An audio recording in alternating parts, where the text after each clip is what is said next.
Hey everybody, Nick here. I want to talk a little bit about lighting, both for YouTube and whatever videos you're going to do, and maybe some photography.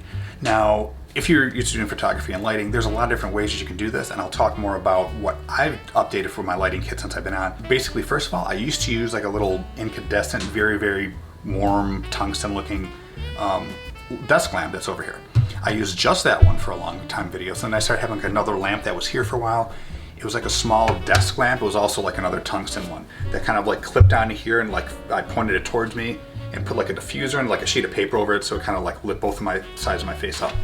The problem with those is that I really had to like jack up the white balance on here because these were so yellow, and you might have seen them in some of my videos where I look like a Oompa Loompa. I'm about as brown as this shirt in the background. But the lights, I had to jack them up so much because it was so yellowish to get the yellow sheen out of it. So what I did is I started getting different lighting kits. And the first one I got last summer, right before I went to Europe, is this Aputure M9. This is a great little light. This is about 50 bucks. It's got the on-off switch. Side, you can make it very, very dim. Goes up in increments of 10. You can make it like super, like ridiculously bright, like blinding. But the thing about it is the quality of light. It's not too yellow. Now I can put a different diffuser in here and make it a little bit more, I'll show you, hold on. There are different gels in here, so I can make it a little more yellow, which makes a little bit more of a warmer tint, and also a blue one, which makes a little bit of a colder tint. You can see that. This one, a little more bluish. This one, a little more yellowish.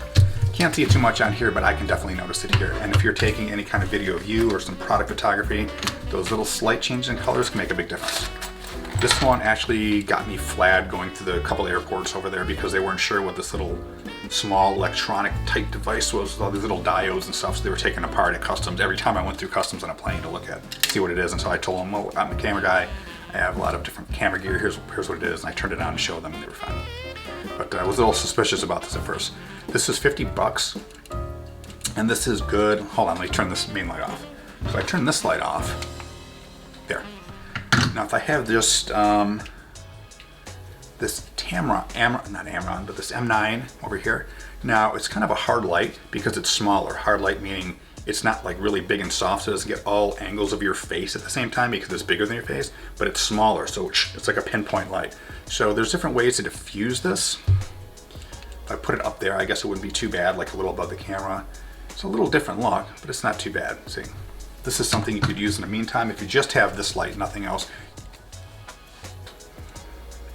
So you can be creative with it depending on how you use it. If this is the only light you had in a pitch dark place, or at least something behind you to light you up, straight to the side would give you like a very, very hard look like this, which might be something very cinematic if you want to look for that. A little up front and to the side is typically the way that they do things, either on the right side or the left side.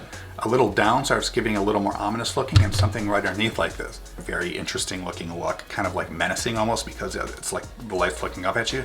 Might be good for certain movies or a horror movie or something. And straight overhead can look like an interrogation scene or a UFO. So those are some quick notes on the Aputure M9. Very, very cool, 50 bucks. This is like my favorite like little lighting kit. Everybody seems to love it, and they've been borrowing from me. They do have something cool that I might have picked up if I hadn't gotten this. It's about twice as much. It's called an Jevon MC. I think it's the same size as this. It's a little bit thicker, but in addition to the different color lights, it's got like the whole end of the spectrum. It's an LED light. So you can get like anything from like all these colors behind me on the LEDs. You get any range of blue, yellow, any color of the spectrum you want out of that one light. I think it's a little bit brighter, and it's got some extra little modes and features on there. Like for instance, you can turn it on and it flashes like strobes blue and red. Like a police car, if you want to get like a police car thing, it looks like there's a police car on the side of you. It can make like a very blue, staticky, like a random thing, so it looks like you're watching TV if you're filming a scene, and it looks like when it looks like somebody's got a TV in front of them, but they don't have a TV in front of them. You can make it look like a thunderstorm with like random lighting and photo shots like paparazzi where it's on, and like extra shots here and there. So they're kind of cool. They're definitely fun to have. But in any case, this $50 M9, absolutely love it. Get one if you're a beginning photographer or you're doing YouTube and you want like one good small portable light to take anywhere you want. This is definitely pretty cool to have. Let me know what your thoughts about it. Let me know if you have a favorite like little small light you use. Links are in the description as always for both the MC and the M9. I want to get that MC. Let me know what you think. I'll talk to you soon. Bye.